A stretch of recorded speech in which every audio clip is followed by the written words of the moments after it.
6 minutes after 11 is the time. We move on now to a madness, a form of madness. I'm going to read you something from the front page of the Daily Mail, which has gone absolutely tonto now. I mean, it is... I mean, I can't be bothered, frankly, but I wish somebody would put together the front pages that they've done over the last 6 years with the 4 different prime ministers. I presume they were tooting their little horn for David Cameron at one point, weren't they? Insisting that he must win and not Ed Miliband, the man. How did they describe Ed Miliband's dad? The man who hated England or something like that? So the fanfare with which every Conservative prime minister is greeted by the newspaper, which conveniently ignores the fact that the last person that they gave an enormous fanfare to has been hounded out of office either in disgrace, like Boris Johnson, or in disarray, like Theresa May, or in disgust, like David Cameron. It's quite incredible. But here you go. This is actually on the front page of the country's best-selling newspaper. How the left-wing Twitterati crowed as the heavens opened just before Liz Truss arrived in Downing Street for her big speech. Then, in a moment loaded with cheering symbolism, the skies cleared and our new PM declared, "Together we can ride out the storm." I don't know how long I'm going to have to do this for, but they've just nicked Joe Lycett's joke. Again, haven't they? They've ripped off Joe Lycett. That is exactly the front page that Joe Lycett would have written while pretending to be a, quote, very right-wing, end quote, idiot. How the left-wing Twitterati... Do these people do anything except follow the Twitter accounts of people they profess to despise? It must be such a sorry existence. What are you doing at work today? I'm following James O'Brien and Owen Jones on Twitter to find out what it is that they've got to say about the weather. You're doing what? I'm following James O'Brien and Owen Jones on Twitter to find out what they've got to say about the weather. How the left-wing Twitterati crowed as the heavens opened just before Liz Truss arrived in Downing Street for her big speech. Then, in a moment loaded with cheering symbolism, the skies cleared and our new PM declared, "Together we can ride out the storm." Oh boy, it'd be funny if we didn't have to live here, wouldn't it? That's absolutely incredible. Who are you picking a fight with today, lads? People on Twitter who are laughing about the fact that it's raining and Liz Truss has got to give a speech in a minute. It stopped raining. Hallelujah, that'll teach them. It's like the most bizarre fight between people who aren't fighting and people on the other side who are like the lion in the woods. Put 'em up. Come on, put 'em up. Put 'em up. That's what they're like. They're like the cowardly lion. No one's fighting you. It would have been quite funny if a Prime Minister was delivering a speech in the pouring rain. It was quite funny that they had to put a bin bag on the podium. It was just funny.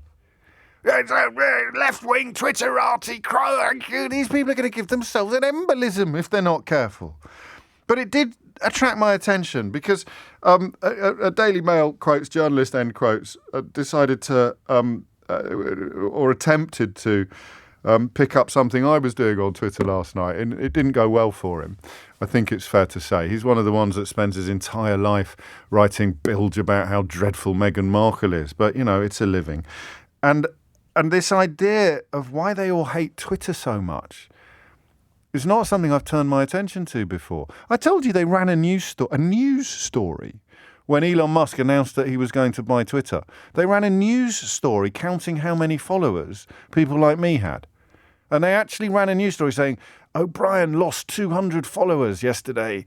It was frankly bizarre. And then they had lots of right-wing people and a few racists, I think, thrown in there as well, who for some reason saw their follower numbers go up when Elon Musk announced he was going to buy Twitter. That was why are they so obsessed with Twitter?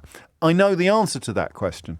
And it only came to me last night when I was watching what happens to a Daily Mail journalist when they try to pick a fight with someone who's got a massive platform that hasn't been paid for by a non-dom billionaire. They hate Twitter, these people, because it actually gives a huge platform to people who can speak truth to power. They can't get their head around it. Imagine if you spent your day doing the bidding of Viscount Rothermere and Paul Dacre while calling yourself a journalist, and you go on Twitter and you find some no-mark with a radio show who's got 1 million followers. They've got more followers on Twitter than these newspapers have readers. It drives them absolutely potty because they can see the writing on the wall.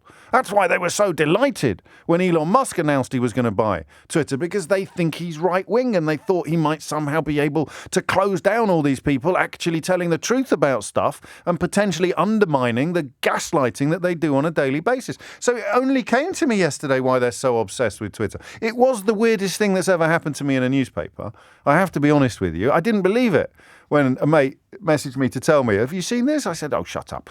I said, no, seriously, they're writing a news article about the fact that you've lost Twitter followers. So a couple of hundred, despite having, at the time, I don't know, 900 and odd thousand. I'm over 1 million now, you'll be delighted to learn. That should be front page news, right? If me losing 200 Twitter followers is worthy of a news story in the Daily Mail, me hitting 1 million should be on the front page. O'Brien hits 1 million, a nation rejoices, or something like that. I don't know. But that's why they're so obsessed with it, and I'm so sorry that it took me so long to work it out. I really am. Oh, someone's done the front. No, that's the Express, not the Mail. Only Cameron can save Britain. Vote May or we face disaster. Down but not out. Why we must put faith in Boris. Put faith in Truss to deliver for Britain. You couldn't make it up. That's the Express, which is like the kind of dweeby little brother of the Daily Mail. And it took, I apologise, wasn't I? I don't do it very often, so I'll do it again with feeling. I am so sorry that it took me so long to work out why they are so obsessed with the Twitter accounts in particular of people who disagree with them. It's because it's a platform. They're fine if you're writing for The Guardian, nobody reads it. We're pretty much frightened the BBC into acquiescence now. People like Mateless have to leave the BBC in order to tell the truth about simple stories or to call liars liars. We've got them on the run, but we can't do anything about Twitter. We've set up some television stations now where various sort of misfits and rejects from proper outlets can all have their own shows to talk about how wonderful Boris Johnson is or what a great bloke Nigel Farage is. We've got our own TV stations now, but we can't do anything about Twitter. Twitter.